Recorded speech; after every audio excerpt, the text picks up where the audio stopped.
La valoración sistémica de las ostomías y de la piel periostomal es un proceso crítico en la atención de enfermería, porque constituye la base para prevenir complicaciones, asegurar la efectividad de los dispositivos colectores y garantizar la calidad de vida óptima para nuestros pacientes. Su objetivo es la detención precoz de complicaciones que pueden comprometer el estómago. Las estadísticas afirman que entre el 20 y el 70% de los pacientes ostomizados desarrollan algún tipo de complicación, ya sea temprana, antes de los 30 días, o tardía. Una valoración sistemática y exhaustiva nos permite identificar oportunamente estas complicaciones a través de métodos, ya que es indispensable herramientas validadas y muy objetivas que estandaricen el registro de lesiones, permitiendo un seguimiento riguroso que garantice un tratamiento efectivo para los pacientes. Y el resultado será la reducción de la morbilidad y el empoderamiento del paciente. Los fundamentos de la valoración de la ostomía en la etapa postoperatoria son demasiado importantes. Y aquí les presento 4 aspectos fundamentales que vamos a ir desglosando a lo largo de esta presentación. Lo primero es lo que tiene que ver con el color y la perfusión, que esto nos habla exactamente de la viabilidad del estoma, porque nos permite evaluar el flujo sanguíneo y descartar isquemia de manera oportuna. El segundo aspecto clave es la altura y la unión. Esto nos habla de lo que tiene que ver con la arquitectura de la construcción del estoma. Es medir la protrusión y verificar la línea de la sutura mucocutánea.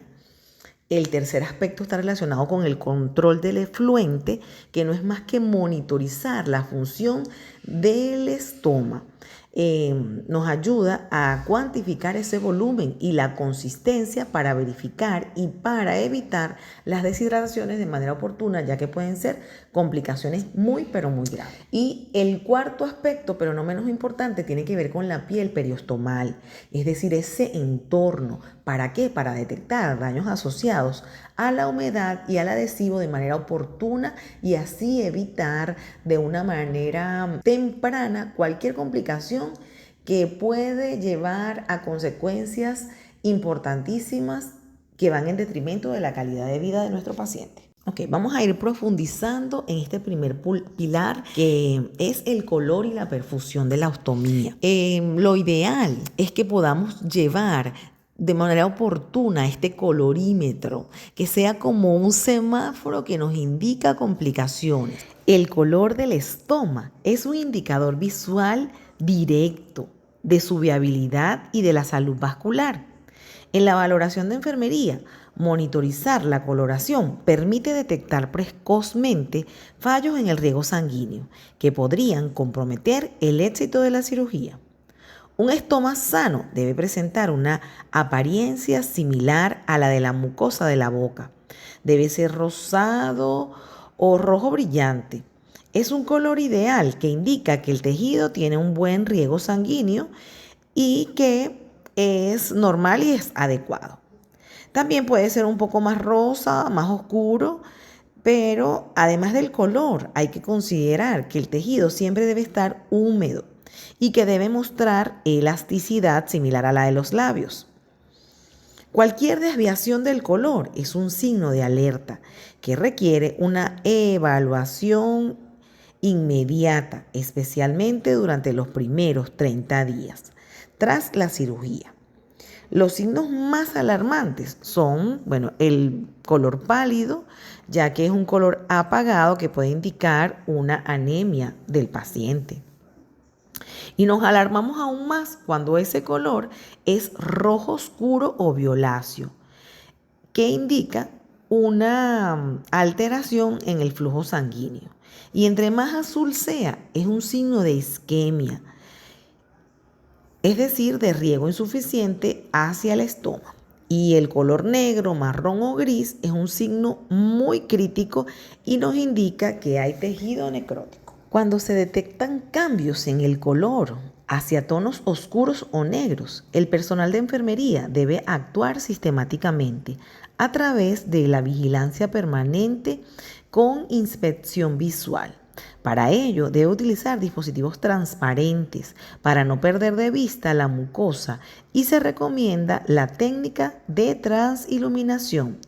Para ello, se utiliza un tubo transparente, un tubo de ensayo o algo similar y una linterna de exploración para determinar la profundidad del daño. Eso se realiza introduciendo suavemente el tubo transparente en el interior del estómago y se aplica la luz de la linterna para iluminar el interior de la mucosa a través del... Si la mucosa se observa rosada y brillante bajo la luz, el daño puede ser superficial. Si la técnica revela que el daño tisular supera la fase aponeurótica, es decir, el daño llega por debajo de la pared abdominal, se considera una emergencia quirúrgica, se requiere una posible reintervención. Otro aspecto importante dentro de esta valoración postoperatoria del estoma es lo que tiene que ver con la arquitectura de la creación de la ostomía, donde la altura y la unión son fundamentales. Lo óptimo es que la elevación ideal sea entre 1.5 y 2.5 centímetros de alto.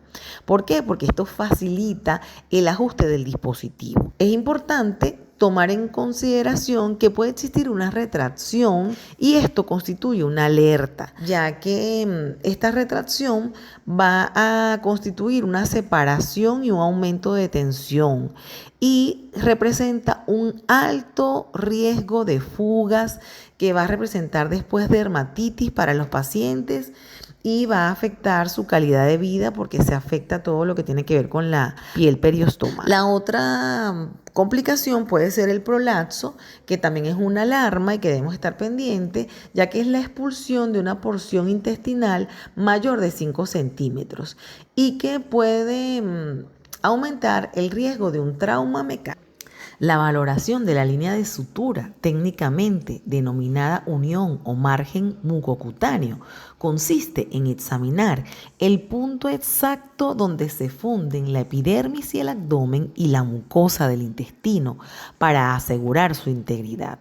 Esta evaluación es fundamental durante la primera semana del postoperatorio para detectar precozmente signos de separación. Debemos considerar específicamente la línea de la sutura en su estado óptimo cuando la aproximación de la mucosa y la piel están bien adheridas y correctamente aproximadas entre sí. Es importante también considerar la integridad. Es decir, no se observan huecos, ni grietas, ni desprendimientos en todo el contorno del estómago. Y el aspecto es de una sutura que se mantiene firme y que cumple con su función de sellar la conexión entre el intestino y la pared abdominal. Asimismo, hay que considerar las complicaciones que serían la dehiscencia o la separación mucocutánea. Esta dehiscencia es una complicación mecánica que puede ocurrir entre un 7 y un 25% de los pacientes y frecuentemente está causada por la tensión excesiva del intestino, obesidad o déficit nutricional. La valoración se debe realizar con una inspección visual identificando cualquier espacio o hueco visible donde los puntos de unión sean soltados, separando la mucosa de la piel. Es importante también que el profesional de enfermería registre si la separación es parcial, indicando la posición según las agujas del reloj, o si afecta a la totalidad de la circunferencia. También debe evaluarse si el daño es superficial o profundo. Con respecto a los signos de alarma, es vital vigilar la presencia de eszafelos, es decir, tejido muerto y de color amarillento o marrón, y signos de infección como calor, dolor, rubor o fiebre o el hundimiento del tejido. Una dehiscencia no tratada predispone la estenosis del estómago y aumenta el riesgo de que el efluente se filtre hacia la cavidad abdominal. Por eso, las enfermeras debemos realizar la limpieza y el sellado utilizando las técnicas de asepsia y con los productos hidrocoloides, ya sean el polvo o la pasta, los anillos moldeables, todo ello para rellenar las cavidades y asegurar un sellado perfecto. Es muy importante seleccionar los dispositivos. Para ello se recomiendan dispositivos convexos o cinturones para mejorar la estabilidad y hay que evitar que el efluente entre en contacto con las heridas. Entre las complicaciones tardías más temidas tenemos las complicaciones mecánicas como lo son la hernia paraestomal, que no es más que una protuberancia anormal alrededor del estómago por debilidad de la fascia o de la pared abdominal.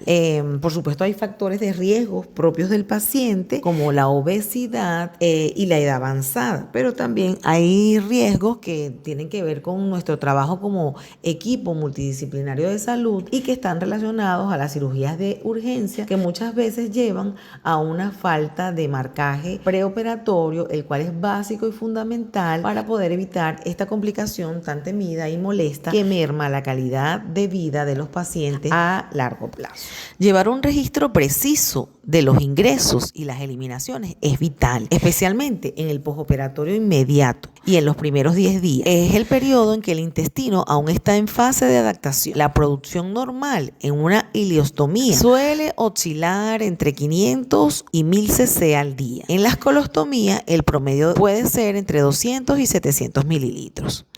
Con respecto al gasto, si el débito es superior a 1500 cc en 24 horas, hay que alertarnos, ya que esta condición es una emergencia clínica que puede provocar deshidratación severa por pérdida de electrolitos como sodio, potasio, magnesio e incluso puede llevar al paciente a una insuficiencia renal aguda. El control del efluente permite identificar las complicaciones que van más allá del estómago. La deshidratación, la enfermera debe vigilar los signos de sed extrema, orinas muy concentradas y oscuras, mareos, calambres musculares y sequedad en la boca.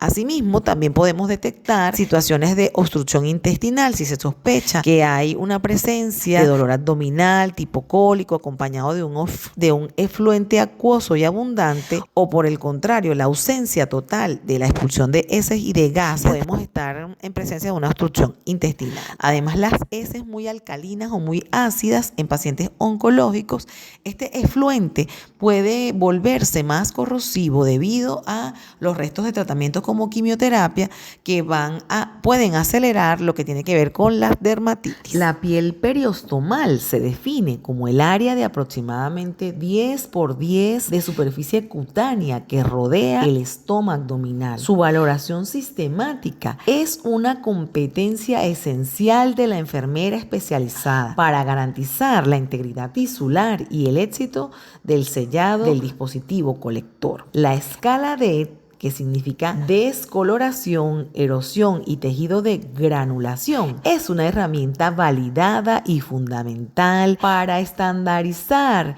el registro de lesiones en esta zona, permitiendo una comunicación precisa entre profesionales y el seguimiento de la evolución de las complicaciones. Los 3 dominios de la escala constituyen una herramienta que evalúa la piel que queda cubierta por el adhesivo del dispositivo, no la mucosa del estómago, basándose en 3 categorías fundamentales. La D, que es de decoloración, tiene que ver con la presencia de cambios de color, enrojecimiento y en comparación con la piel sana del abdomen. La E, que tiene que ver con la erosión, es el daño o pérdida de la integridad cutánea generalmente asociada a la humedad o al contacto con el efluente. Y la T, de tejido de sobrecrecimiento, que no es más que la presencia de tejido elevado por encima del nivel de la piel, como una especie de hiperplasia o granulomas o queratinización. La metodología de puntuación consiste en que cada dominio se evalúa de forma independiente, siguiendo 2 pasos. Primero se mide la extensión del área y luego la gravedad de los cambios. En el paso 1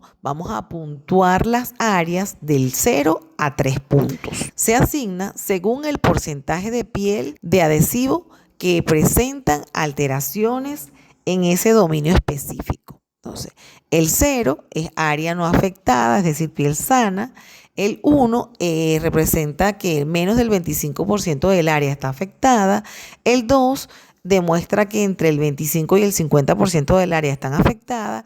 Y el 3 habla de más de un 50% del área afectada. Si el área es 0, la puntuación de severidad para ese dominio es automáticamente 0. En el paso 2 tenemos la puntuación por gravedad, que va de 1 a 2 puntos. Se evalúa la intensidad de la lesión detectada. En cuanto a la decoloración, 1 punto.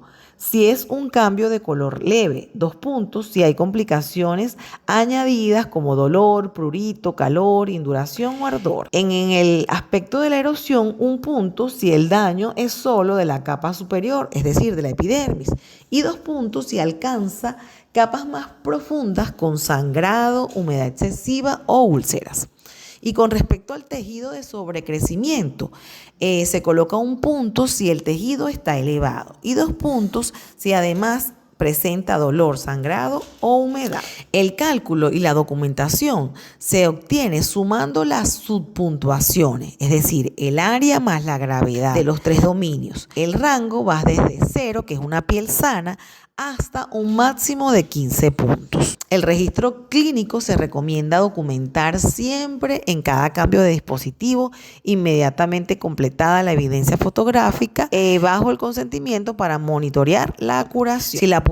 Si la puntuación es superior a 0, debe identificarse cuál es la causa, si es una dermatitis irritativa o alérgica, y ajustar el plan de cuidados considerando el uso de barreras protectoras, polvos hidrocoloides o dispositivos convexos según sea necesario. Resumiendo, entonces tenemos complicaciones tempranas que son en el postoperatorio inmediato, es decir, antes de los 30 días, y complicaciones tardías después de los 30 días. En ese periodo crítico del postoperatorio inmediato, lo más importante es valorar lo que tiene que ver con las isquemias, necrosis, que consisten en emergencias vasculares que van a requerir incluso la reintervención. También es muy importante monitorear lo que tiene que ver con los fallos de la sutura a través de la dehiscencia de la sutura mucocutánea, de la unión mucocutánea. Y otro aspecto importante es el tema de la retracción, que es por tensión excesiva, y las dermatitis agudas por fugas iniciales.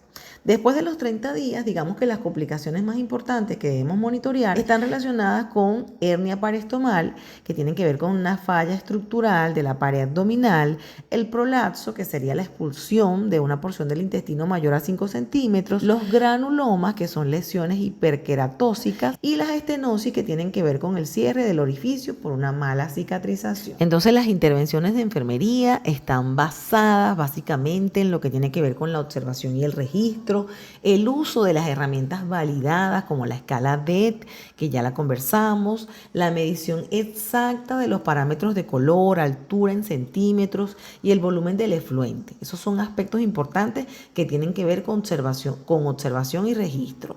Nuestras intervenciones de enfermería, que van siempre ajustadas a un manejo conservador, al ajuste de los dispositivos. Por ejemplo, el uso de los discos convexos para la retracción, el uso de los polvos hidrocoloides y de las pastas en casos de las dehiscencias o la erosión de la piel periostomal. Es muy importante intervenir y ir ajustando el plan de acuerdo a las necesidades de nuestros pacientes. Y en el aspecto número 3 tenemos el escalamiento quirúrgico, que es la notificación inmediata al equipo quirúrgico de los cirujanos en el caso de las necrosis profundas, sobre todo en las primeras 24 horas, los prolapsos masivos o el efluente nulo o dolor abdominal, que son complicaciones que debemos alertar de manera urgente para que pueda intervenir el equipo quirúrgico de manera oportuna. Aquí, ya casi para finalizar, vamos a dejar una lista de verificación que nos puede servir como herramienta para educar a nuestros pacientes, en la que le vamos a hacer énfasis de qué son aquellos criterios que ellos deben ir monitoreando, sobre todo cuando ya están fuera de la asistencia hospitalaria, que tiene que ver con el color del estómago, que si se vuelve azul o negro muy oscuro, hay que ir al hospital o comunicarse con su equipo quirúrgico, monitorear continuamente la piel, es decir, estar pendiente del enrojecimiento severo, del picor, del dolor, de la herida, del mal olor que no desaparece, estar muy pendiente de la función que tiene que ver con ausencia de gases o gases por varios días acompañados de dolor, náuseas y vómitos.